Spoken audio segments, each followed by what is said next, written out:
welcome to another episode of Sidelines. This has been a week kind of waiting on.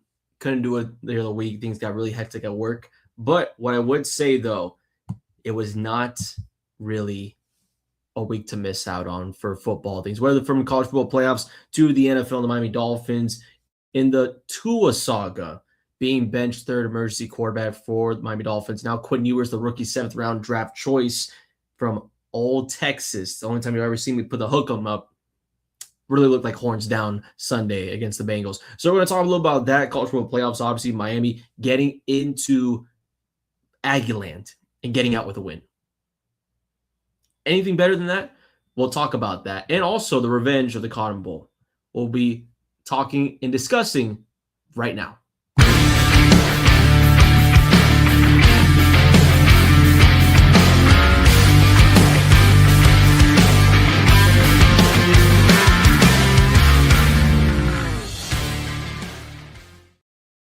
So welcome to another episode of Sidelines. I'm, of course, Brandon Hernandez, your host.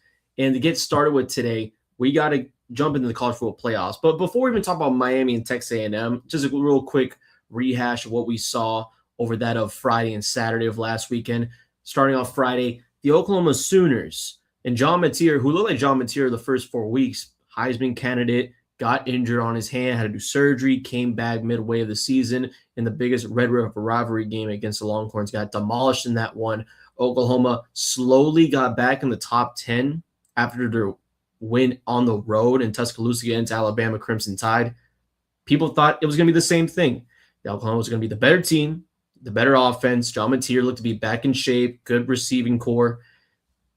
That's what people were talking about. And that's what it looked like through the entire first half in the first round of the college football playoffs between the Sooners and Alabama. Now, again, reminder, the Sooners have been into multiple appearances of the college football playoffs, but have not won a single game in their program's history of the college football playoffs of this, if you want to say new format, 12-team, 4-team, whatever it may be. This is kind of new for a lot of Sooner fans and a lot of programs around. There's a lot of first appearances for college football playoffs for a lot of teams out there. Of course, Miami being one of them. But for the Sooners, this was, something they've been through. Looked like they were going to get a win, up 17-0. And then Alabama and Ty Simpson running it down against the Sooners defense. We're talking about a 5 minutes, 17 unanswered points the Sooners did give up in the second quarter, I think. Alone in the first half, it was ridiculous. And that led to a loss, 34-24. The Sooners, as close as they can get, basically down to last drive, missed field goal. They couldn't really get it done. And now you have Kellen DeBoer, who a lot of people said was going to go over to Michigan, potentially in a top position yet again, a top name for the Michigan job in the Big Ten. Now more likely he stays in the SEC with Alabama, which I think is probably the biggest thing that I take away from a lot of it, that you have basically the Alabama Crimson Tide team who is on a roll. And yeah, sure, it's not 2 lost seasons anymore. It's not like, 3 losses, whatever, Nick Saban. I get the whole thing, but give the guy some credit when it's due. A lot of people don't talk about, Kellen DeBoer and Alabama, they're not the same. Or they can't win another SEC championship. They're on their way to that. Of course, the Georgia Bulldogs are going to be, that team to beat. And that's going to be a team that's going to be waiting on later on the first round of the playoffs for, we'll talk about in the future reference, the Ole Miss Tulane game. But just even talk about the Sooners, very likely, I would say John Mateer returns for one more year. He could be an NFL quarterback. I think if he went right now, maybe 5th, 4th round, maybe that's being too nice. Way too nice, maybe. But for Coach Vrabel's in Oklahoma, this is a case of you put your foot in the door in the SEC, and in my opinion, you're doing a little bit more better than Texas, right? Texas obviously went all the way down to the quarterfinals in the college football playoff last year, losing to Ohio State, and really what felt like a championship game for a lot of people. And then, they're not even there this case around. And you have the Sooners in the playoffs again. Coach Vrabel getting his recruiting battles on. He's winning it out there in the SEC. Not a lot of people expected that. So I think Oklahoma will be much better next year, especially with John Mateer fully healthy off the hands, get things rolling. But now Kellen DeBoer will go to the Rose Bowl to face Indiana and Mendoza. And again, Mendoza, Heisman winner, Maxwell winner, O'Brien winner, overall Columbus kid, Miami kid, the first ever Cuban American to win a Heisman Trophy. He will be leading an Indiana team in the Rose Bowl.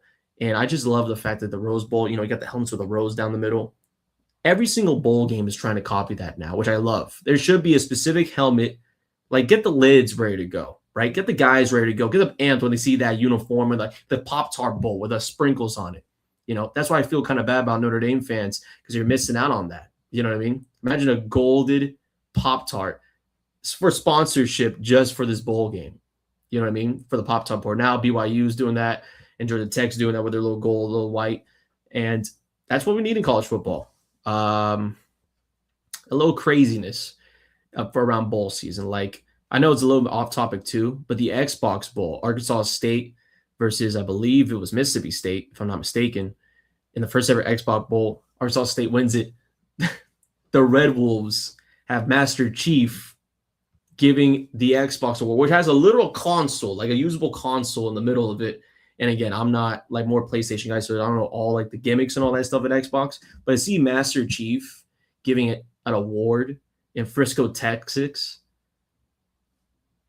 That's what bowl season should be about. We'll go more into that. Probably the next episode, we'll talk about that because we'll have a few bowl games going on. Like, I know the FIU Panthers, funny enough, are playing in their bowl game in the Fort Worth, Dallas area. So might discuss about that after Christmas. Speaking of which, Merry Christmas, Happy Holidays for a lot of those who are listening and watching. But yeah, so leaving the Bama, Oklahoma stuff, again, they will be going on to the Rose Bowl, facing on against Indiana. The Canes game, which of course a lot of people have discussed about going into that week. A lot of people discussed about basically once the bracket was solidified where the Canes were able to sneak into the playoffs. And I say sneak because it really was like they went from number 2 in the nation all the way to number 18 in the nation. They slowly started getting into the conversation with the committee, being like, hey, we need to head ahead of Notre Dame. Hey, BYU's in the middle of that. So Canes able to get in. Things started to turn around for the Hurricanes. But this game, people talked about how loud the 12th man is. People talk about, the press box. And this is real because I've seen video of things like that on social media. The press box swaying like it was in the wind when they had the 12th man empowered by Kanye West rolling in. But then the Canes started rolling in defensively throughout the entire game, especially in that first half. One thing I always like to mention, Ruben Bain, his story. Miami kid has been on the program, 3-4 years now. Mark Fletcher, another kid who's been with the program multiple years as well. All Miami kids, all guys who are basically built for this program. Or if you're a Hurricane fan of old, you have to go recruit in your backyard. We got to go home to get players home, And that's what I really thought about a lot of the players that were outliers in this game. Ruben Bain blocking a field goal like 20-some yards away. And probably the only field that was even on target the entire first half. There was 4 missed field goals throughout the entire first half. And a lot of it, people would be like, oh, the kicker is just terrible. Like, look at Mike Elko might as well bring it back up. Oh, and now Davis from Western High School and this, FAU transfer. What is this now in Aggieland? He's missing 40-yarders. And, well, the wind gust was 30 miles an hour.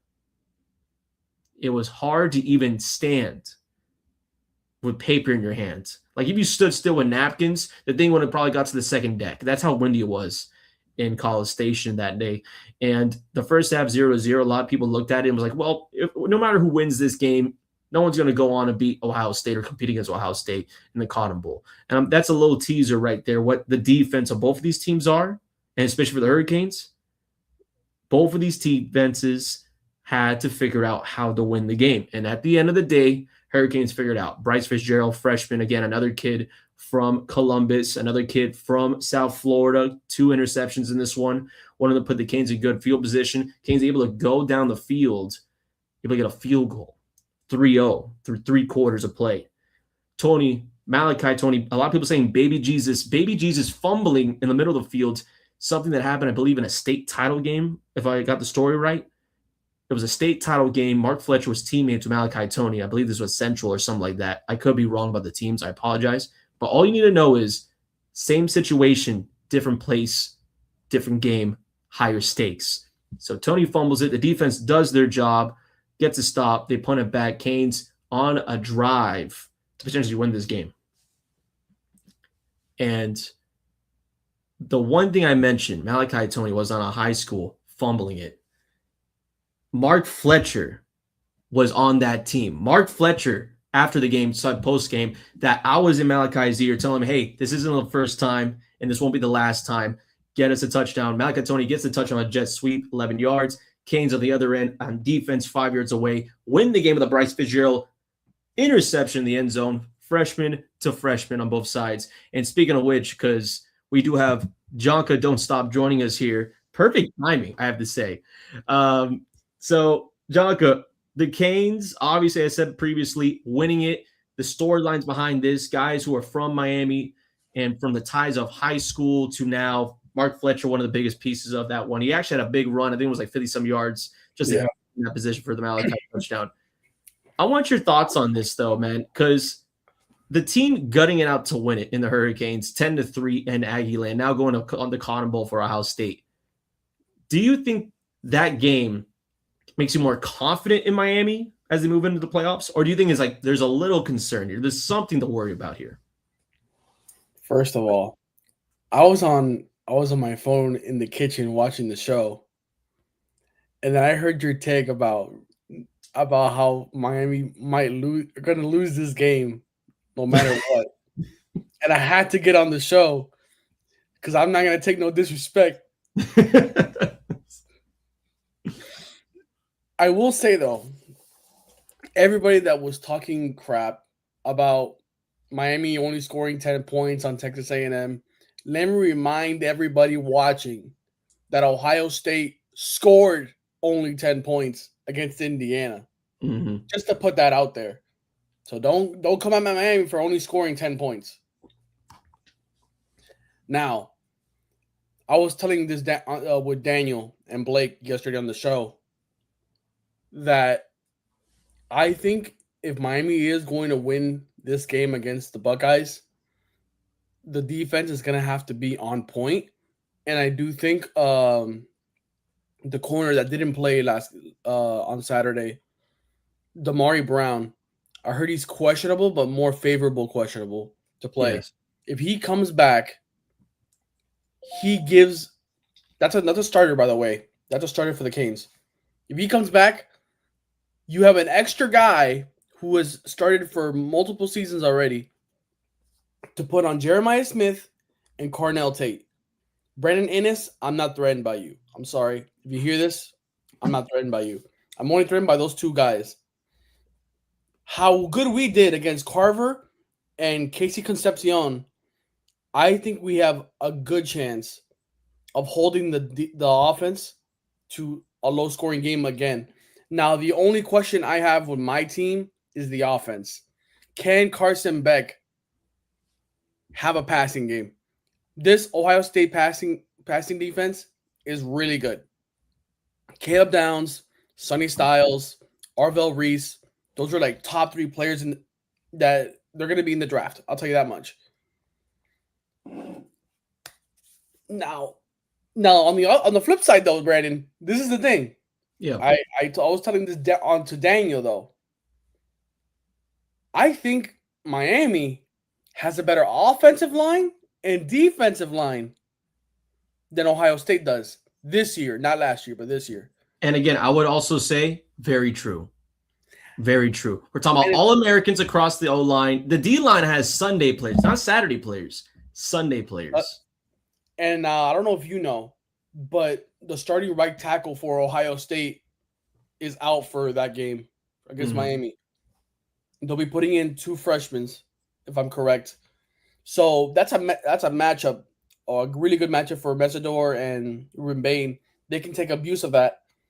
And I think Julian Saint is a better quarterback than Marcel Reed, but they also have the same trait where if you can get pressure on them, they can put the ball in harm's way, which we did see in the Indiana game. I think Miami has a chance. I mean, with the momentum that Fitzgerald had, I'm telling you right now, Brandon, this game is going to be electric, pure cinema. I saw a tweet from Jeremiah Smith with a purple demon emoji. I don't know what that means, but I think this game is going to be incredibly great. And plus, it's on a neutral field in AT&T Stadium. Michael Irving might have a stroke.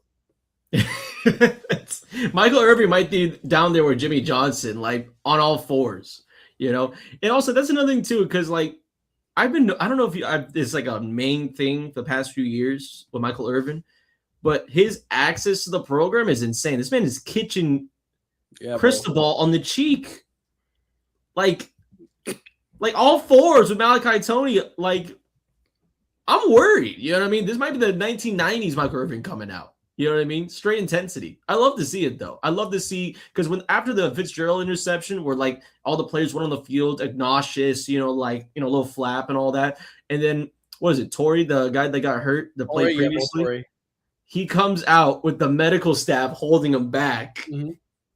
That's the Miami of old, man. That's what we want to see. Like, I love that. If they can bring that energy and really give that really tough defense against Jeremiah Smith and Carnell Tate, and Julian Saint, obviously.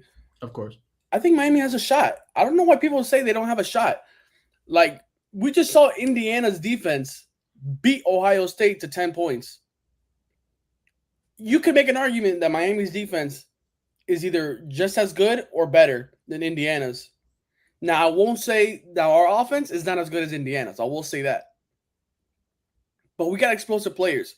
If the run game is there for Miami, Mark Fletcher, I think Jordan Lyle and Gerard Pringle might also have an explosive game.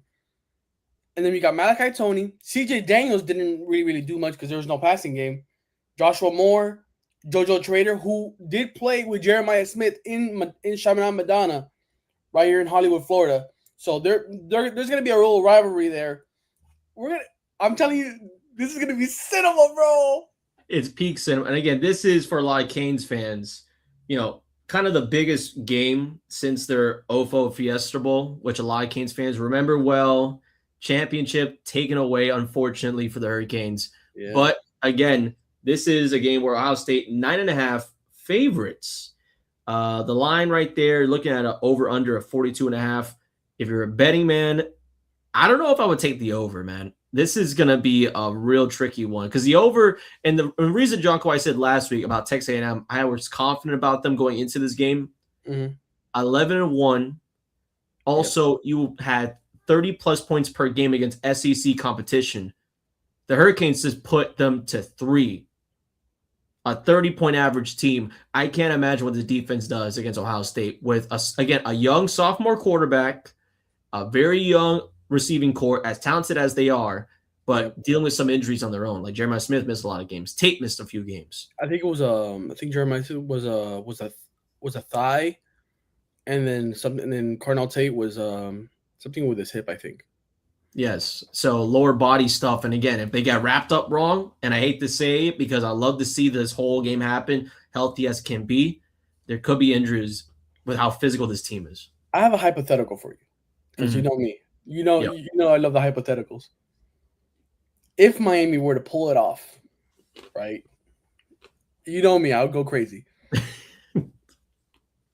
What chances do you give Miami to make it to the Natty if they were to win this game? Well, so we're looking ahead there. The funny part is because the other two games I was going to talk about from the first round, we might as well just jump into this now because we're talking about hypotheticals. Ole Miss versus Georgia, because Ole Miss blew Tulane out. John Summerall, now a Florida Gator full-time, instead of doing that weird Tulane / Florida logo on his Twitter. What was up with that? I like that, like, he was pushing it out there, but it is what it is. Either way, Ole Miss, Georgia, in the Sugar Bowl.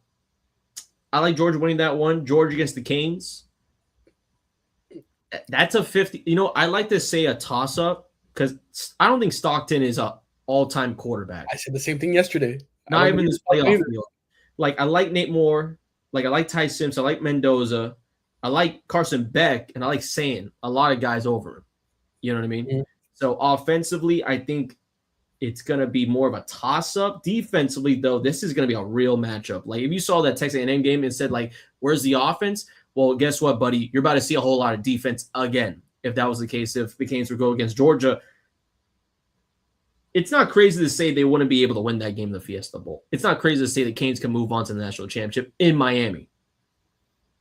I already told multiple friends that if Miami, please, if we were to make it, I am putting however much money I have to for that ticket, and you can book it. I'll be at that game. You should. I will be at that game. No, there's no should. No, I will be. I'll have to take out a loan, whatever I have to do. I'll do it. I'm gonna be at that game.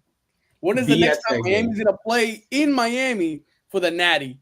Yeah. Again, that being January 16th at Hard Rock Stadium.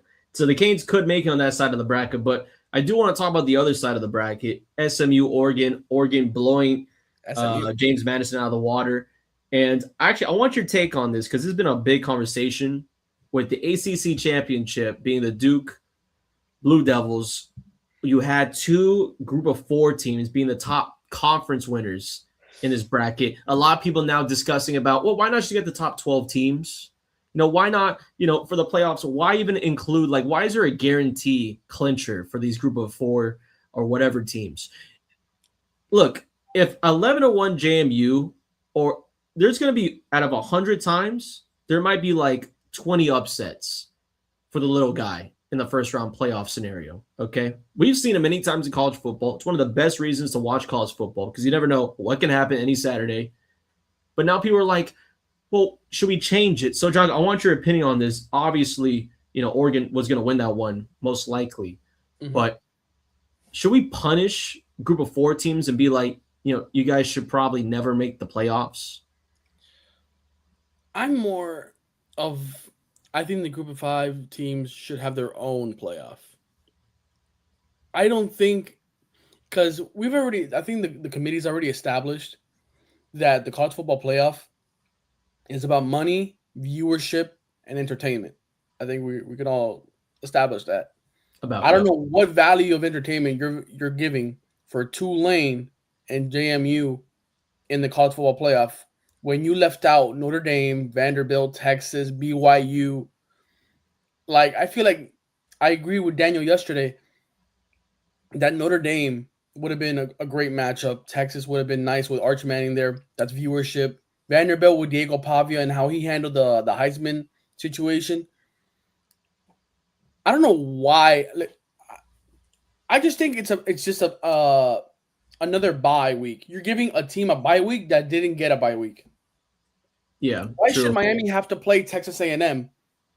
Oh, but Ole Miss have to play Tulane. Like, is that a joke? Yeah, but would you also make the argument, though, because let's say, like, the NBA playoffs or whatever, right? Like, number 1 seed versus number 8 seed. Is it more of a reward? Because you look at, like, let's say, like, you're, like, number 5, right?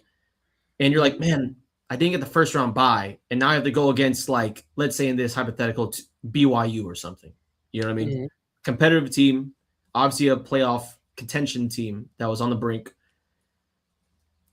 Would that make it more of like, those first round teams will be so unlikely to even get to a championship? Because we saw Ohio State blow out Tennessee from the first round and get to a championship last year. You know what I mean? So it's possible.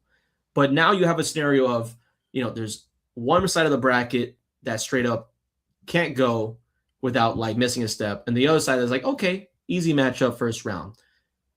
Should that side of the bracket, I mean, is it kind of unfair to be like, great season, here's an easy matchup in the first round? Is that more like, I would say, like similar to the NBA? If you're a number 1 seed, you should have easy first round matchup. I'm just not a big fan of just including a group of 5 team just for the sake of inclusion. Like, if you're the top 12 team, 11, 12, 13, whatever it is, I think you should make it. Why should a bottom, not even top 25 team just jump everybody and jump you just because for the sake of inclusion? That to me, Brandon, is what I say is a participation trophy. Yeah. Sure, you made it, but you didn't do anything. So here's a little medal. Like, congratulations. You just participated against the other guys. Like, Yeah. But look, I'm a big fan of giving the little man a chance because like JMU, there was a funny if I saw a guy on Twitter that took a train from like DC all the way to Eugene just to see his team play in the college football playoffs. And again, it could be James Madison's only time ever playing the college football playoffs. You know what I mean? So I like that part of it where like it's a small guys, little stories. It's a big like, you are the team in like the group of four or whatever it is. Now, people have talked about another playoff just for those teams. Like let's say like Tulane and Memphis are in the national championship four, but that would still be like Division One. And what do you even call like what makes a group of four a Power Five, especially in today's day and age where like conferences are always changing? Like UCF, like they were what part of the American or something like that, and now they're part of the Big 12 because that's the only way they're really going to get to the title game at this point, you know. So I just thought it was a really interesting discussion. But JMU not even close, Tulane not even close in this year's case. Now we have matchups on the other side of the bracket. I talked a bit about Bama, Indiana, the Orange Bowl here in Miami, New Year's Day, Oregon and Texas Tech. Texas Tech, you see a lot of connection, a lot of camaraderie. Best linebacker in the entire league, basically. Now you have that defense. Yes, you have that defense going against Nate Moore, potential NFL prospect quarterback. Dante Moore. My apologies. Dante Moore. I like the Ducks in this one. I like the hi-fi wire Dan Lanning going into Miami with his offense. I really like it. I love the run game, what it looked like against JMU. Now, the defense, though, they allowed what? Like a few touchdowns to James Madison that were just kind of like, would that fly against some of these powerhouse teams deep? Is Texas Tech, can we finally say the oil money has struck and say Texas Tech is like a contender? I don't know. I think the Oregon Ducks will get it done, but this is a game where I wouldn't be surprised Texas Tech is like, yeah, we're here now. This is a statement game. I think Texas Tech is in the similar boat with A&M, where their defense is really good, but their offense is kind of like hit or miss, where you don't really believe in the quarterback. The offense is inconsistent. And if you play another good defense, then it kind of like your offense is kind of like the weakness of your team. I don't know. I was watching that game against BYU. Texas Tech played well defensively, but BYU was able to get down the field a couple times on some explosive plays. I think what's his name? Jacorian Moore for Oregon. I think he's going to be playing, and that's a big weapon for them. If he plays, I think Oregon wins this game just because of just pure talent over Texas Tech. And Dante Moore, I've been hearing things that he might stay one more year in Oregon, which would be crazy if he does that because I think a lot of NFL teams were looking at this guy as a potential first-round pick. But I don't know, man. It's because I can also see Dante Moore not being as experienced, and this might be a learning game where I can see Texas Tech winning because of the inexperience of the quarterback. Man, like, can you even tell me who the running back is for Oregon? Because I can't. Man, well, I mean, I haven't really followed them that closely, to be honest. I would have to get an actual roster out here. But again, their running game, general from RB1 or RB2, was good throughout the year. And again, their only major loss is against Indiana. 10 points, obviously, on their field in Austin Stadium, but they haven't looked weak against big-time opponents or let alone big-time playing stages, especially in the Big Ten. So I think when you look at Oregon, though, it's definitely a team to threat on. But again, let's just revisit that Saturday, 51-34 over JMU. You look at the box score, and again, talking about that running game, Wayne Knight, 110 yards off 17 carries. Alonzo Barnett, 12 carries, 45 yards. Got a few touchdowns in there, 2 touchdowns through the running game. You had, and again, a game that was basically a blowout. A lot of people sharing the ball, running the ball. Uh, Actually, my apologies. That was James Madison's roster. Apologies for that. I I'm looking at their schedule for the season so far. Mm-hmm. Not to hate on Oregon because I love Oregon. I love the Ducks, Right. Good. Great jerseys. but they really haven't played anybody. I mean, they played that game against Penn State that still had Jim Franklin, won that in a crazy ending. I think it was in overtime. They lost to Indiana the week after, but besides that, they went to play number who was ranked at the time Iowa 20, 15th USC, and everybody else is like nobodies. Yeah, but you wouldn't go out of your way and say like them blowing out Southern Cal because they had a 42-27 win. Yeah, You know, winning that game. The Oregon one was kind of a crunch out and on the road. The Penn State one, which I think a lot of people, if you look at Oregon season, will like circle this game as like a college football changer in a lot of ways because James Franklin gets fired 3 weeks later. Oregon gets jumped into the top 10 spot basically right after this. And then you really look at Oregon as like, man, this team is something. And again, Penn State would later on go on the year, not even basically, getting even close at all. But terrible. I'm not going to bash this Oregon team. Like, you look at the schedule and like, is it really their fault that they didn't have Ohio State on the slate? Is it their fault they didn't have like another big time matchup on the slate? No, this is just the Big Ten and in conference matchups. The Big Ten, they have a few good teams in there. Indiana's obviously one of them. A few of them, a lot of people hyped up, like Illinois, very hyped up, very much hyped up. Wisconsin on a bad year, Minnesota on a bad year. Washington, they were pretty damn good in the first like 8-7 weeks until that Ohio State game, and showed them in the rivalry game in the Apple 26-14, Oregon winning it over the Huskies on the road. Like this Oregon team, I think they have impressive wins.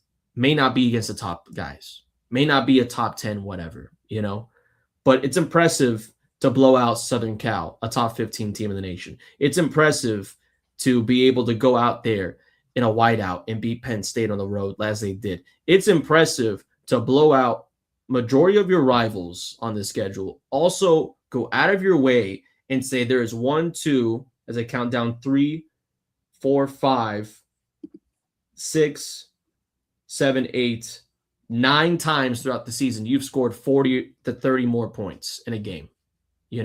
That tells you this is a quick offense. This is a scoring offense that can get up and down the field like nothing with, again, as you said before, NFL potential quarterback and more.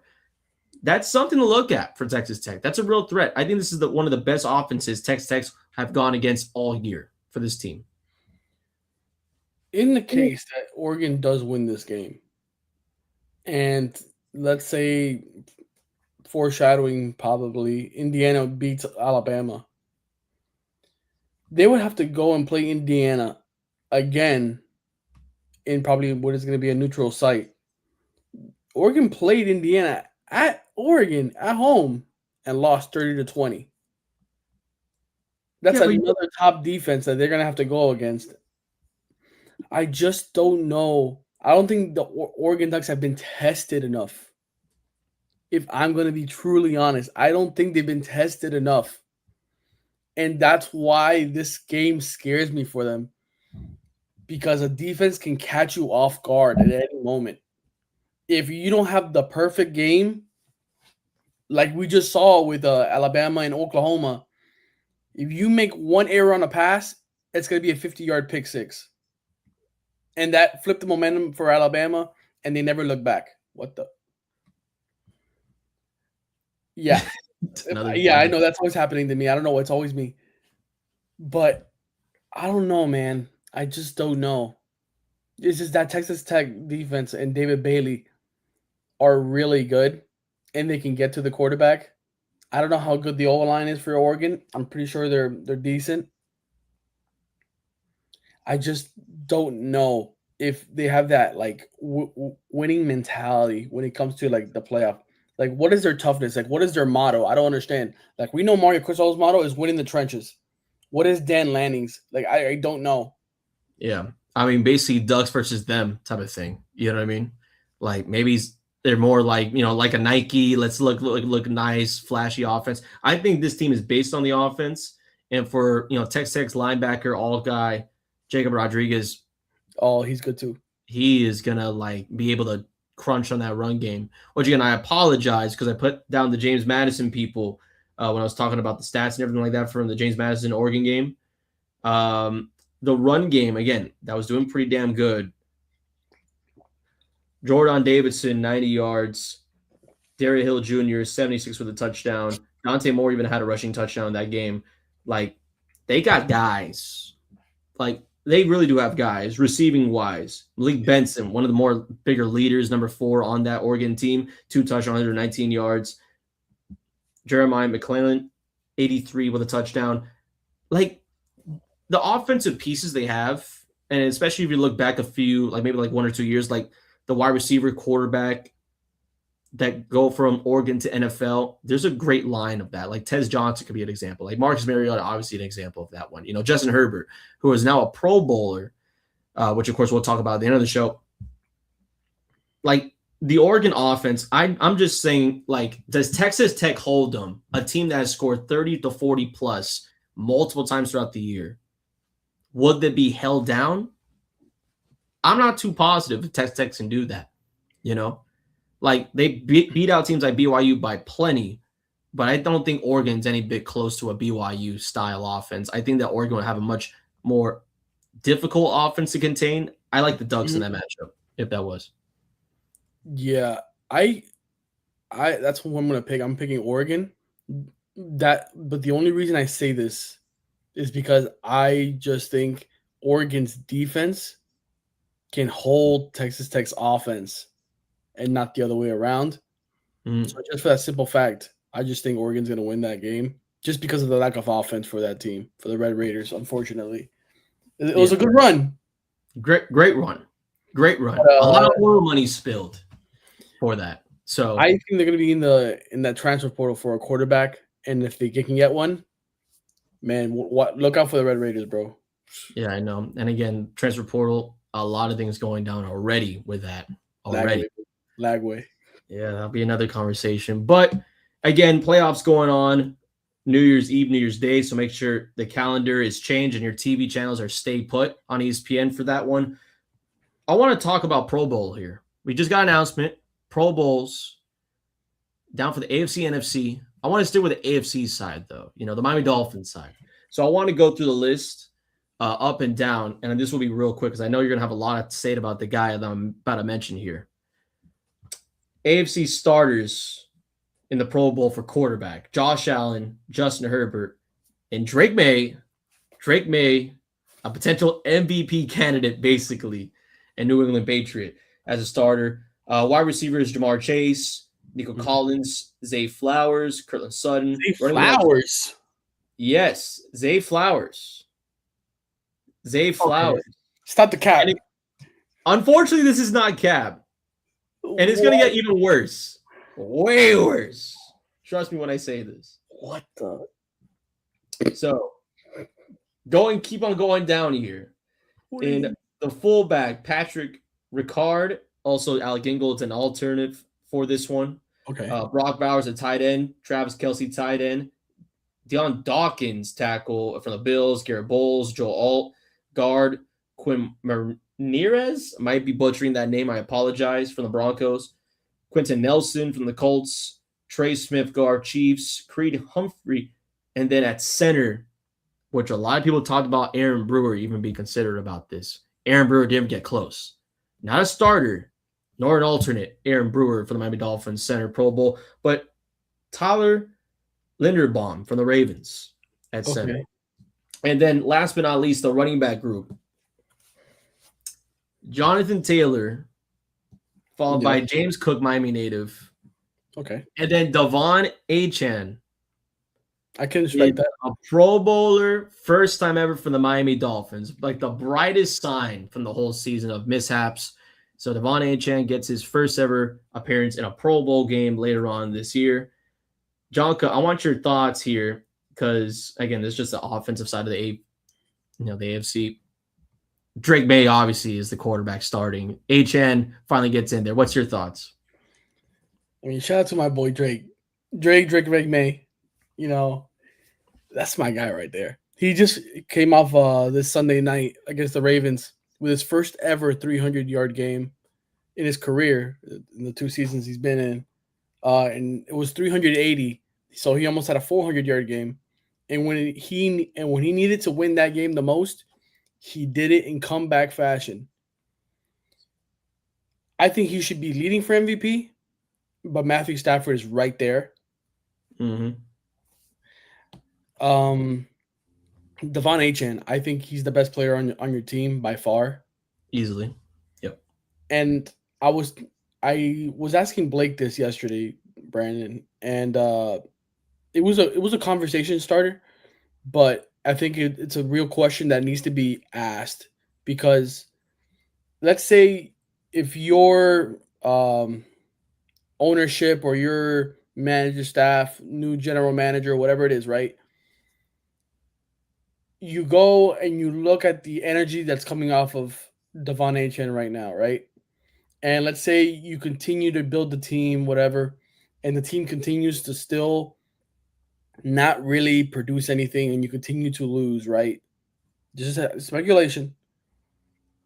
If you're Devon Achane, and let's say if you're only about your stats and you just want to keep getting your numbers up and keep getting paid, then I think he stays. But if he wants to win a chip and go to a winning team and a winning culture or whatever, if you're the Dolphins, you trade Achane before he leaves for free. What I would say to that, it's more of a Mike McDaniel question because as long as Mike McDaniel is the head coach of this Dolphins team, he is going to use Achane 95% of the time. And if Mike McDaniel, the new GM, are just like, hey, we're planning to trade this guy, we get some good draft capital, he doesn't want to be here, I'm pretty sure Mike McDaniel will be the first one to be like, wait, no. Let him stay. Because there's no way my job is safe if Devon Achane is gone. That I see as a guarantee. I mean, like in the case, like I think he's on his second year deal, right, or second or third year of his rookie deal. Yep.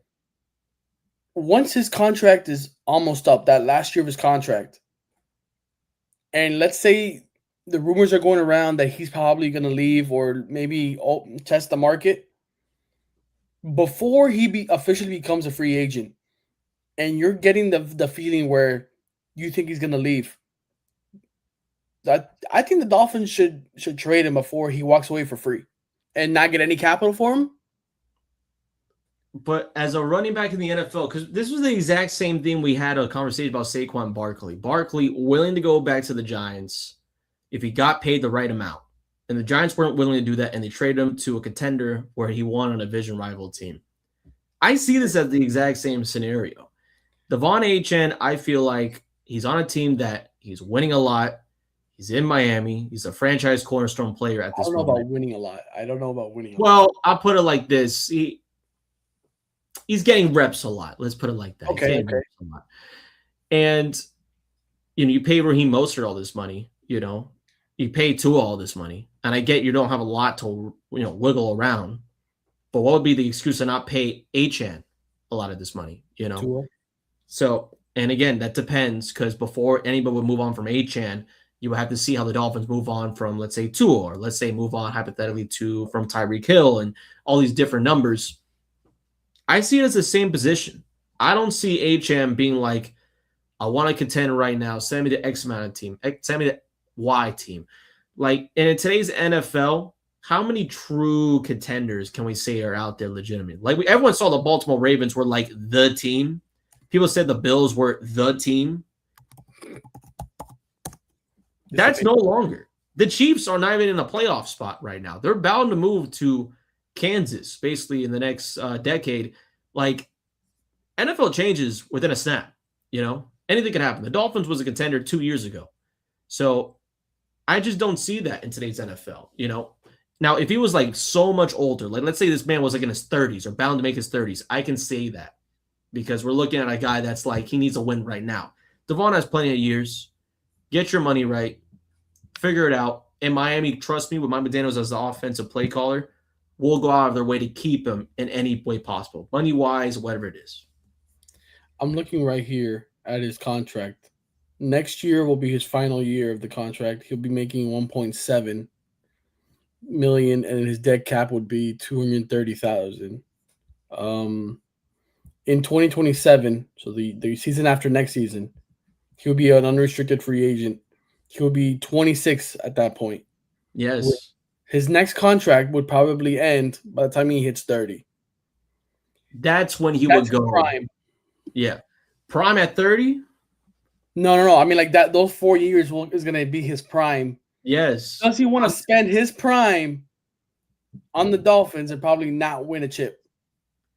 Hey, we've seen it plenty of times in the NFL. I know. I'm saying I don't know. I don't know him personally. I don't know Yeah. what his philosophy is. If he just wants to get paid, stay in Miami and enjoy your life. Miami's great. Yeah. But if you want to win, no shame to the Dolphins at all. I'd honestly prefer anywhere else. I think him in Green Bay would be great. Is Green Bay even a contender this year? Hey, I'm just saying. Look, that's what. Look, I'm just trying to get to the point where like there's no real contender out there. I mean, hell, if you told me that the Bears were going to be like a 10 double-digit win team, or the Pats were going to be in the same boat. Hey, I'm getting rid of Ramondre Stevenson possibly. I'll take HN right now. Who wouldn't take HN right now? You know? Who wouldn't? Oh my god, or all line with HN would be disgusting. But I don't think that's gonna happen. No, that's yeah, that'll be a Giants move, a New York Giants move to go to in division to do a trade like that.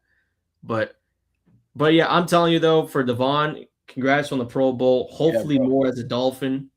I think the biggest thing about this Pro Bowl is the snubs. Like a lot of them for the Dolphins, a whole lot of them for the Dolphins. I have one. Go ahead. His name is Marcus Jones. He's our cornerback. I don't understand why he wasn't in the Pro Bowl. The guy is the only person in the NFL to have an offensive, defensive, and special teams touchdown in the NFL this season. He's doing everything. Bro, the guy is phenomenal. How do you not give it to him? At least one. Bro, I'm at a loss for words, bro. That Zay Flowers thing you said earlier, bro, has me like in a loop right now. How can you actually give Zay Flowers over Stephon Diggs? What's his name? Is Puka Nacua there? Well, that's NFC. Oh, that's the NFC. Yeah. Stephon Diggs. Who else do we got? I mean, T. Higgins is not bad either. Yeah, T. Higgins, again, horrible year for the Bengals, though. Yeah, 5-win season so far. But again, I mean, the fact also stands, though, not having a top 5 receiver in the AFC. Like, it's kind of a down year for him, and he made the Pro Bowl. Zay Flowers, you know? DK? So, that's a borderline. I see that as a borderline because I was watching the Steelers-Lions game, and I've watched Monday Night Football, and I feel like Gainwell has been more of a threat. Bro, lately he's been cooking. He's been cooking. Now, that's a guy that I would see out of anybody in the Pittsburgh squad to make the Pro Bowl offensively. But yeah, there is a few snubs out there, huge snubs. And some of them, I think the biggest ones are on the Miami Dolphins side of things. A lot of alternates for the Pro Bowl out of Miami, though, this season. Alec Ingle, I said before, was the fullback one. Minkah Fitzpatrick, the third alternate at safety. Jalen Waddle getting, the credit he deserves. Tyreek Hill's gone. He's still having 100-plus 80-yard games. He is the third alternate wide receiver. The one I just don't understand. You lead the NFL in tackles. Yes, you lead the NFL in tackles. You have, a sack throughout the year. You averaged like double-digit to 8 tackles per game. You are the sole captain and probably the best defensive player on a team where you have a defensive tackle getting paid multiple of millions of dollars. like one of the. I can't even tell what Zach Sealer's contract is, and he's not even considered a Pro Bowler by any means. I can tell you. For Jordan Brooks, 93 stolen tackles, 3.5 sacks so far this season. He can have 100 tackle year this season, and he's an alternate.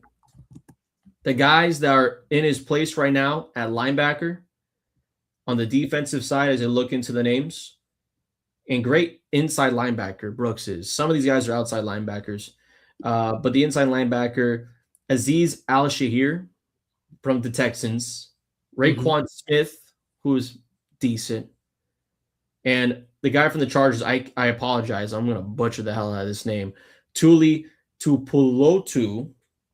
Not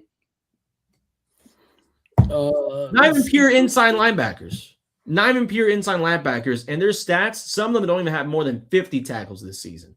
Like the fact that this man Brooks has 90, not even at the end of the year, is insane. And to have him as an alternate, what was the designing vote?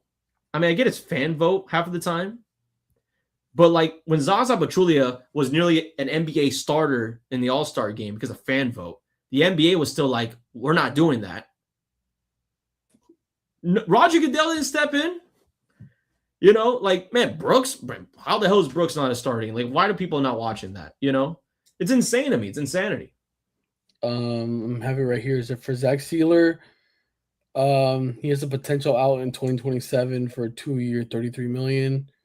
But then for 2027 to 2029, he'll be making $20 to $22 million per year. Then he'll be an unrestricted free agent in 2030. Damn. I was making the point about Brooks. The Sealer thing was just a snap, but that makes me feel. I got you. No, you don't have to. Because knowing it'll probably be a year that Brooks won't even come back as a Dolphin, which kind of sucks. But yeah, the money game is terrible in Miami. Whoever that new GM is, God bless. You know, or they go with this champ guy still. But Jonka, I mean, final thoughts for the Pro Bowl itself. You know, I didn't really go into the NFC roster because I'm, sticking strictly Miami. Big time Snubs. If you want, I can go to the NFC real quick. Oh yeah, go ahead. All right. If I see you light up, I'll let you go on it.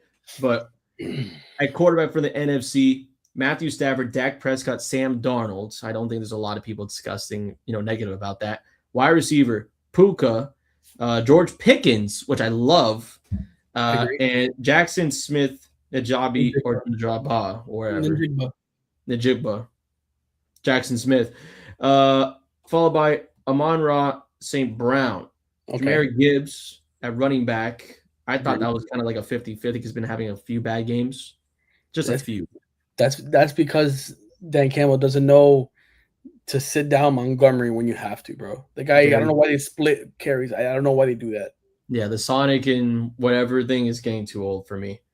Bijan Robinson out of the Falcons, definitely deserving for that one. I think is his first one. Christian McCaffrey back at it. Fullback Kyle. His name always gets me, dude. From the 49ers. Yeah, for fullback. Kyle. Juszczyk? Juszczyk. There we go. You try to read some of these names, and it's like, that's not how you say it. Kind of a shocker to me. Trey McBride from the Cardinals. I'm not a shocker. He's number one. You say so? He's number one tight end in the league. Damn. I thought George Kittle or something like that. But speaking of which, George Kittle right behind him, tight end. He's good too. Yeah. So, the Lions tackle, Tristan Wirfs from the Buccaneers, Trent Williams from the Niners, Tyler Smith guard, Cowboys guard, Joe Thunley, Chris Lindstrom, Drew Dahlman is the center, followed by Cam Jurgens from the Eagles. Again, the O-line, there's so many O-lines that can go out there. On defense, Aiden Hutchinson, defensive end, Micah Parsons, who is going to be injured, so he'll be replaced by an alternate. DeMarcus Lawrence, somehow still making names out there for the Seahawks. Jalen Carter, D-line, Eagles, followed by Leonard Williams, also another Seahawk. Quinn Williams, former Jet, now Cowboy. Yeah. Making it. I thought it was pretty cool for the Pro Bowl. I do like this outside linebacker room, Brian Burns, Jared Verse, and Byron Young, all Los Angeles Rams. All Ram linebackers in NFC. I thought it was really cool. Well, besides Burns, Giants. Yeah. Either way, Verse and Young were the Rams won. Jack Campbell, he might be dealing with some injuries, so he might not be there. Zach Bond from the Eagles, old dude. J.C. Horn, I thought this was one that was very due. Cornerback from the Panthers. Devon Witherspoon. Cooper DeJean from the Eagles. What is he, like 22, 23 years old? Making a Pro Bowl? Yeah, he just entered last year. Second year guy. Yep. I don't know if he's done a lot this year, but I could be wrong. Hey, again, a lot of it fan vote. A lot of the Gene fans out there. Quinyon Mitchell, cornerback from the Eagles. Free safety, Kevin Byard, and followed by Anton Winfield Jr., Mr. for the Buccaneers, and Budda Baker for the Cardinals. I feel bad for Baker every single time I look at the fact that he's still in the Cardinals. That guy should be on a better team. But also, if you want to do special teams, because I know there's a lot of special team people, Brandon Aubrey obviously make it. Tress Way from the Commanders obviously make it. Kick returner Rashid Shaheed. Rashid Shaheed over Marcus. No, it's right. That's right. NFC. But then again, the AFC one, it might get you a little bit wilding out. Lou Guilford, special teamer for the 49ers, followed by John Weeks, long snapper. The AFC special teams. Hear this. Dicker the kicker, Cameron Dicker, has made it for the kicker of the Chargers. Jordan Stout, punter for the Ravens. Now, this is the kick returner. Any guesses? Kick returner for the AFC. I'm trying to think. I mean, best kick returner to me, honestly, is my boy Marcus Jones, but well, you're very off. Yeah, I know he didn't make it. Trying to think. I'll give you a hint. Okay. This guy is a rookie. Rookie? Shamir DK for the Tennessee Titans is okay. For the Titans. Damn, but punt returner? Maybe well, kick returner, punt returner, you know. He's a Gator guy, so shout out to him. I mean, shout out to the Gators. There we go. A little chop on cam. Close up. I mean, I don't hate it, but I don't think he's special teams though. My boy has two kickoff returns, bro. Like, what are we talking about?